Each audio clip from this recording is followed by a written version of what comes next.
இன்றைய தினம் வந்து இந்த போக்குவரத்து தொடர்பான சட்டம் மூலம் இதில் ஒரு சின்ன விடயத்தை சொல்ல ஆசைப்படுறேன். எங்கள்ட ஜெகதீஸ்வரன் எம்பி இருக்கிறாரோ தெரியாது. நான் நினைக்கிறேன் இப்போ சிடிபி சேர்மன் கதிரையில் போய் வவுனியாவில் இருக்கிறாரோ தெரியாது. என்னென்னா ஊழலை நிப்பாற்றம் ஊழல் இருக்காதுன்னு சொன்ன அரசாங்கம் வெக்கம். நான் கேட்குறேன் கோல் பண்ணி, ஆனால் நீங்கள் சிடிபி சேர்மனை பக்கத்தோட சின்ன கதிரையில் நிறுத்தி போட்டுல இருத்திருக்கிறீங்கன்னு சொல்ல எனக்கு கதிரையை தான் தெரியான்னு சொல்கிறார் வவுனியாவில். அதாவது தான் ஒரு டீச்சராக இருந்த நான் டீச்சராக இருந்த ஒரு சிடிபிக்குள்ளே போய் ஒரு பாராளுமன்ற உறுப்பினர் அரசாங்க நிறுவனம் ஒன்றுக்குள்ளே போய் இந்த மாதிரியான ட்ரேட் யூனியன் வேலை செய்யலாமண்டா அதுக்கு பேர் தான் என்பிபி ஜேவிபி. ரெண்டாவது ஒன்றை சொல்கிறேன், அந்த மாகாண சபையன்ற ஒன்று இருக்கு, உங்களுக்கு தெரியுமோ தெரியலை. மாகாண சபையன்ற ஒன்று ஒரு காலத்தில் இருந்தது, ஆனால் இப்போவும் இருக்குது. உங்களுக்கு தெரியுமோ தெரியல, கௌரவ சபாநாயகர் அவர்களே, மாகாண சபையினுடைய வடக்கு மாகாணத்தினுடைய முதலமைச்சர் யாருன்னு கேட்டீங்கன்னா எங்கள் அமைச்சர் சந்திரசேகர் முதலமைச்சர் பதவி கொடுத்தாச்சு. அவருடைய பெண்கள் தொடர்பான அமைச்சர் யாருன்னு பார்த்தீங்கன்னா வெக்கம். வடக்கு மாநிலத்தில் வண்டியோட மதிலேறி பாஞ்ச நபர், பாராளுமன்ற உறுப்பினர், யாழ்ப்பாணத்தை சேர்ந்தவர், பெண்கள் உரிமை அமைச்சரவை பத்திரம் போட்டு கொடுத்துக்கிறாங்க. அது பரவாயில்லை. அதுக்கு பிறகு பார்த்தா எங்கண்ட பாராளுமன்ற உறுப்பினர் ஜெகநாதன் வந்து கல்வித்துறைக்கு அமைச்சர், வடக்கு மாகாண சபை அமைச்சர். அது சரி, பரவாயில்லை. சுகாதார அமைச்சர் ஆரண்டா எங்கட வைத்தியர் பவானந்தராயா, அவர் தான் நேற்றைக்கு இதில் ஓட் போடல. நான் எங்களுடைய கட்சி சார்பாக எதிர்கட்சி சார்பாக தன்னுடைய கட்சிக்கு எதிராகவே ஓட் போட்ட மனுஷன் பவானந்தராஜா. ஒரு ஓட்டை இதில் 3 ஓட்டை இருக்கு. இந்த 3 ஓட்டைக்குள்ள ஒரு ஓட்டையை கை வைக்க இல்லாத ஒரு ஆள், ஒரு ஓட்டை போட இல்லாத ஒரு ஆள். என்னென்னு வடக்கு மாநிலத்தில் ஐயா ஒரு சுகாதார அமைச்சராக இருக்க முடியும் சொல்லுங்க. வெக்கம். எனக்கு சரி, எனக்கு 3 ஓட்டை இருக்கிற இந்த இடத்துல சிவப்பு கலர், மஞ்சள் கலர், பச்சை கலர் தெரியாம போட்ட ஒரு ஆள் வடக்கு மாநிலத்தில் ஒன்றை போட்டு வச்சிருக்கிறீர்கள். வடக்கு மாகாண அமைச்சரா வெக்கமா இல்லையா உங்களுக்கு? அந்த ஆளுக்கு திருப்பி சொல்லி ஜெஸ்ட் சொல்லுங்க நோன்னு சொல்றார். திருப்பி சபாநாயகர் சொல்றார் நோன்னு சொல்லுங்க, நோக்கு ஜெஸ்ட் சொல்றார். அதை விட கேவலம் என்னென்றால் இந்த உள்ளூராட்சி அமைச்சர், உள்ளூராட்சிக்கு ஒரு அமைச்சரை போட்டிருக்கிறீங்க. யார் தெரியுமே? இளங்குமரன். அந்த கல்லு பிடிச்சார். இப்போ இங்கே பாராளுமன்றத்தில் பெரிய பிரச்சனைடா கல். பாராளுமன்றத்திலையும் கல், வெளியிலையும் கல், சாவச்சேரியிலையும் கல். வடக்கு மாகாணத்துண்டு உள்ளூராட்சி அமைச்சராக இளங்குமரனை போட்டிருக்கு.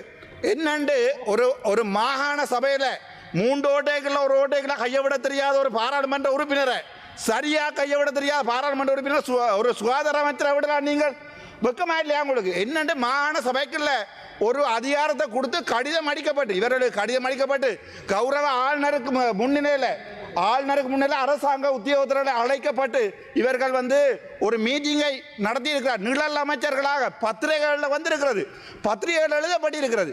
இந்த அரசாங்கம் தாங்கள் ஒரு மாகாண அமைச்சர் பயம், அங்க அர்ச்சுனா வைப்பான் பயம், அவ்வளவுதான். வடக்கு மாநிலத்தை மட்டும் வைக்க சொல்லுங்க, ஏழுமண்டா வைக்க முடியாது. ஏனென்றால் அங்கே அர்ச்சுனா மாகாண சபை எலெக்ஷனுக்கு நீங்கள் இங்கே இருந்து விட்டாலும் சரி, வடிய விடாலும் சரி, நான் போய் கேட்பேன், அந்த பயம்.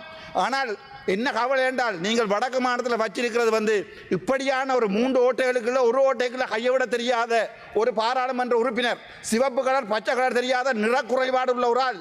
இதன் என்னண்டு கண்ணில் நிற குறைபாடு உள்ள ஒருவர் என்னென்று வடக்கு மாகாண சபையில் முதலமைச்சர் வர முடியும் என்று சொல்லுங்க ஐயா. அது பரவாயில்லை.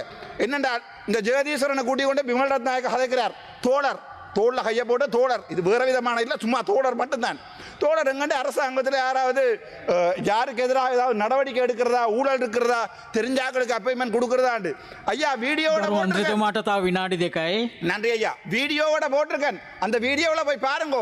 பெரிய கதிரையில காலுக்கு மேல குழந்தை பிள்ளைகள் நர்சரி ஸ்கூல்ல ஆட்டுற மாதிரி காலாட்டி கொண்டு வெக்கமா இல்லையா ஐயா அவங்க பாராளுமன்ற உறுப்பினர் ஜெகதீஸ்வரன். அதுக்குள்ள திலகநாதன் ஐயா அந்த பாவம் அந்த ஆளை பிடிச்சு போட்டிருக்குது. ஆடு மாடு நாய் தொடர்பான அமைச்சரா.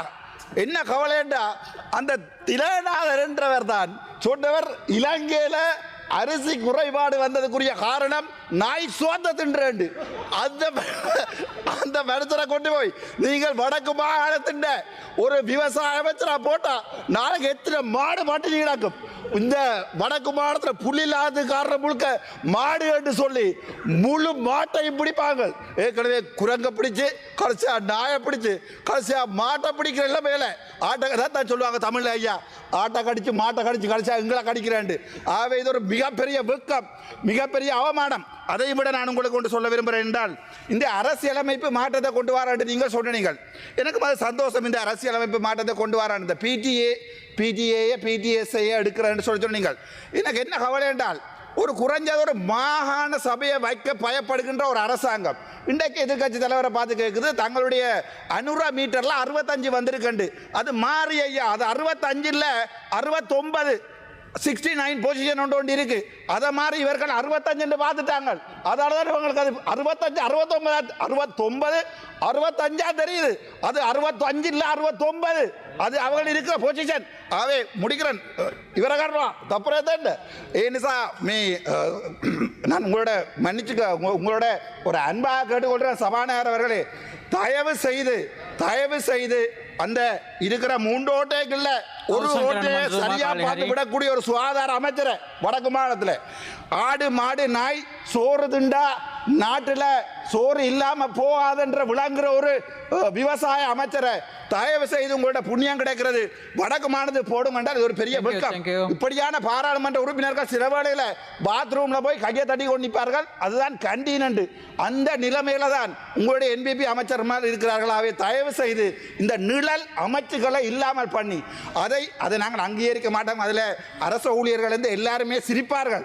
அதிலையும் இவர்கள் போகின்ற போது விழுந்து இவர்கள் சப்பரதையா ஆவே தயவு செய்து உங்களுடைய பாராளுமன்ற உறுப்பினர்களிடம் இந்த கனவுகளில் மிதக்காம வெறியில் மிதக்காம நிஜ வாழ்க்கைக்கு வரும்படி அன்போடு கேட்டுக்கொள்கிறேன். நன்றி.